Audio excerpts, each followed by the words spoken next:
السلام عليكم ورحمة الله تعالى وبركاته. أصحابتي سو dhawaada meel kasta joogtiin.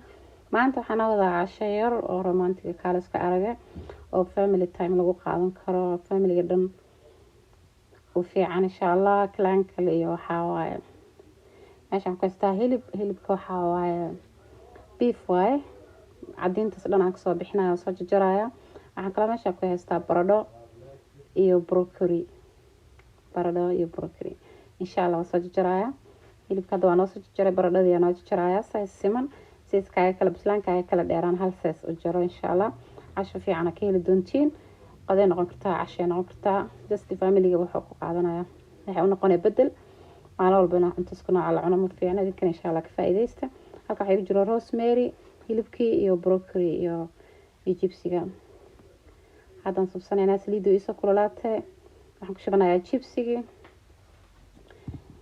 kusoo shubanaa. jibsiga markaas saa u shiishid oo saaid kugu shiilmo saliida dhan tufa insha Allah. markaas isticmaal brown ku noqdo jibsiga qoyan hadaa kasoo bixiso saliidiisa ila ma fiicno caafimaad ahaan.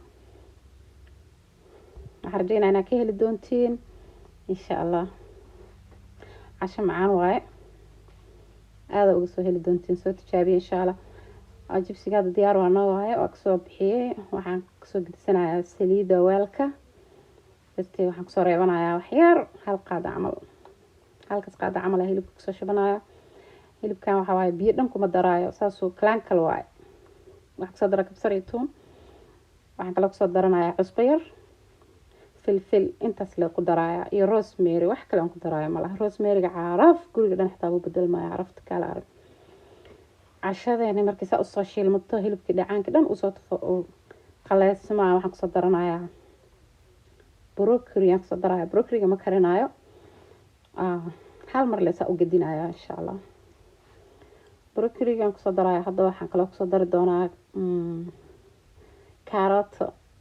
waxaan ka rabaa qurux ay siinaysaa, marka kalarka dhan ay ku bedelaysaa, wax fiican ay kaaga dhigaysaa insha Allah. hadda waa ka guraya, hilibka diyaar waaye, soo brown usoo noqdo gaduud kala arag. jilaaca macaanka basal iyo rosemary iyo waxaan kusoo habeynaya iyo celery insha Allah. cunto fiican waaye, waa ka heli doontiin, soo tijaabiya. waxaan la jeclaystaa in la wadaago wax yar oo kala duwan oo caafimaad healthy oo fiican family-gana oo ku sheekeysan karo waaye. hal ka soo dhis